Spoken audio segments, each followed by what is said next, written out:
saging natin na ito hindi po natumba. Anyway,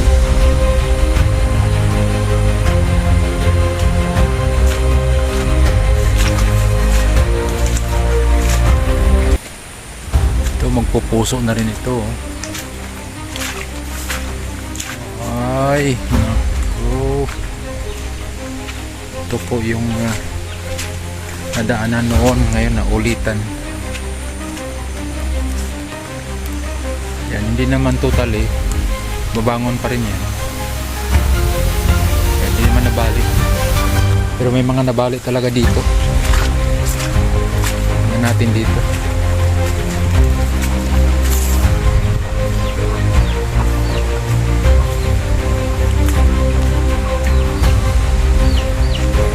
Ito po yung nabalik talaga, nabuwal.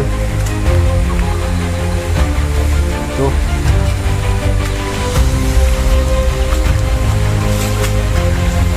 ay,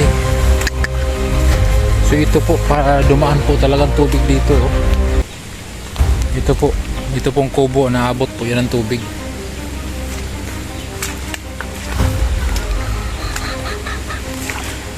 Ito pong kubo, naabot po ito ng tubig. Pero gusto kong linawin, ha. Sana po makinig po tayo. Huwag po kayong diretso jump sa conclusion. Hindi po kailanman natutulog dito ang kambal. Lahat po kami kapag nandito, dito po sila, dito din po kami. Ano po? So dahil nung unang vlog po ay nandito kami, kaya dito pumunta si Kuya Rab. Pero kailanman hindi po sila nakatira dyan. Kasi parang lumalabas na pinabayaan namin sila dito. Hindi po sila natutulog dyan. Lahat po kami kapag nagtrabaho sila dito, nagtatrabaho din po kami. At sana po ay pakinggan nyo muna.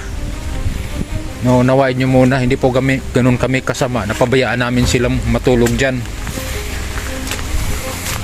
Luma na po yan. At anong sasabihin ng kanyang magulang, dyan namin sila pinapatulog. So nawa po ay dito po yung mga nakatan dito. Ilan piraso ito natumba dito? Bali 1, 2, 3, 4, 5, 6, 7, 8, 9, 10, 11, 12.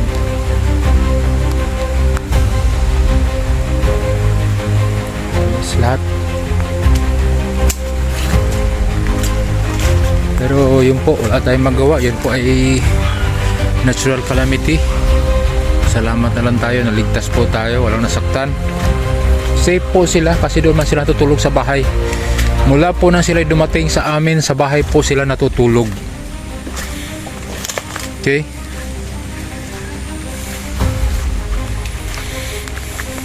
So tinukod-tukuran daw ito nila ni Pong at saka ni Edward, pero yan, balik pa din. Salamat sa kanilang effort. Ito tinutukod-tukuran nila, pero wala, mayroon talagang isang malaki dito na ito po, tubig pa rin hanggang ngayon. So stranded po kami. Imbis na estimated time na dating kami alas 9 ng gabi, pero dumating po kami ay alas 6 ng umaga. Umikot na po kami si Pukot via Andaya Highway, Quirino Highway. Yun po ay mula Tabugon papuntang Sipukot. Doon na po kami dumaan imbis na Santa Elena to Dait.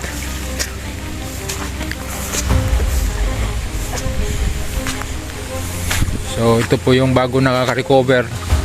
Hindi pa nga nakaka-recover ay daanan naman ulit ng bagyo. So isa siguro ito sa dahilan kung bakit yung mga tao dito ayaw magtanim ng saging.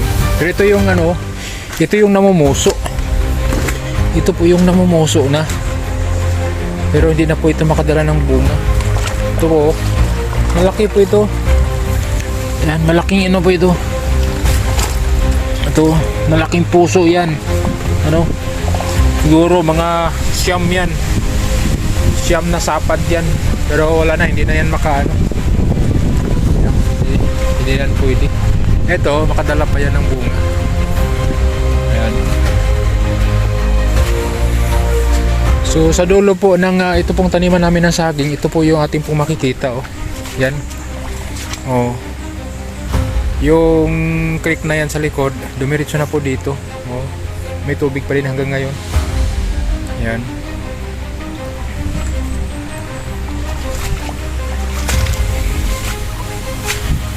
So again, pasalamat tayo na safe tayo, walang nasaktan. Namang ano, kasi doon naman sila sa bahay natutulog. Oo. At kapag ka nandito po kami sa payag sa kubo na ito, lahat po kami andyan. At kapag ka nagtatrabaho, trabaho din kami dyan. Siyempre nakikita ninyo sila lang ang nagtatrabaho kasi sila naman nakapokus.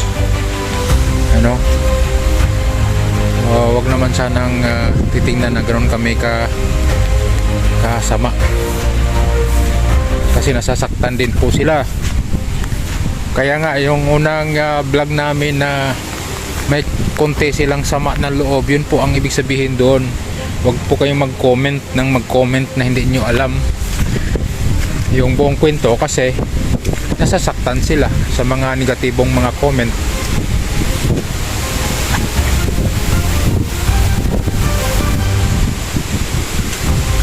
So ito po, may bunga na po ito, kinuha na, tiniba na.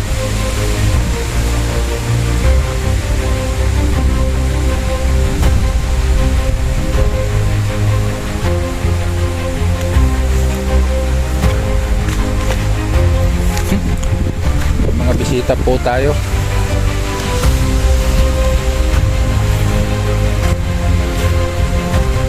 Ito po.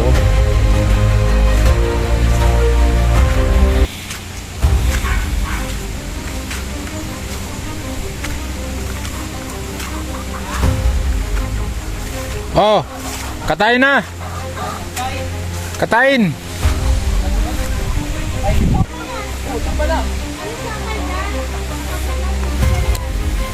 Alangan pagbigayan ay biglang paganyan. Gaganyan pa yan eh. Ganyan pa yan oh. Grabe sa akin. Ba't sabihin umabot dito? Abo yung kubo, abot yan. Baha? Buti hindi na ano ang kambal. Paano ako? Tumalon ako eh. Wala na yung ano ko. Mga patay. Lima? Hindi ah. Pwede pa yan.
unahan kaya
okay po, gusto ko pong linawin, ano po, ulitin ko po sa mga hindi nakapanood.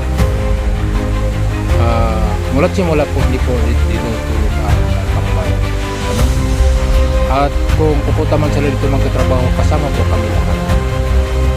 Pero siyempre, unawain natin na sa video, nakapokus sa kanila. Kaya, ang akala ng ilan o karamihan, sila lang ang nagtatrabaho. Hindi po namin sila pinagtrabaho na wala kami o hindi kami kasama. Lahat po kami, na dito po kami lahat nagtatrabaho. So sana po huwag tayong magsalita kung hindi natin alam yung tulo talaga. Kasi parang masakit din para sa kanila na mabasa yung ibang mga comment na negative, na parang ang tingin ay pinabayaan namin sila dito namin pinatira, delikado, luma na. So ano po, in fairness lang po talaga, lahat po kami nagtatrabaho dito, hindi po namin sila pinabayaan po. So mula simula hindi po sila nakatulog dito, lahat po kami dito po kami. Kung hanggang mabutan kami ng gabi, dito din po kami lahat, sama-sama po kami dito. Pero kung napanood po kayo ng live, nakapanood kayo ng live namin, yun po yung bahay namin, doon po kami nakatutulog. Kasi inisip din po namin yung safety nila, at ano na lang din yung sasabihin ng kanyang mga magulang na dito namin sila pinatira kung sila lang. So yun po, marami po salamat. At sa mga nakakaunawa, sa mga malawak ang kaisipan, salamat po sa inyo. So sana po ay yun po, ganun tayo lahat. Okay, so God bless po. Please consider to subscribe Dong Henry Vlogs. At kahit hindi na, basta tuloy ang suporta ko, ibang sa patubang atin na vlogs Kalinga Prab, sa lahat ng mga Kalinga partner. God bless po, bye bye. Uy, sabat din sa atin mag ang luto mo. Okay, luto daw kami. Okay, so wala po kaming kuryente. Wala po kaming dito, yung kahoy kasi Basa ulan. ng ulan ang kahoy eh. So ito po yung ating gagamitin. Yung aming kubo ay naanuhan. ano siya guys, pinasok din ng tubig. Pati mga kahoy ko na ipon ay nabasa.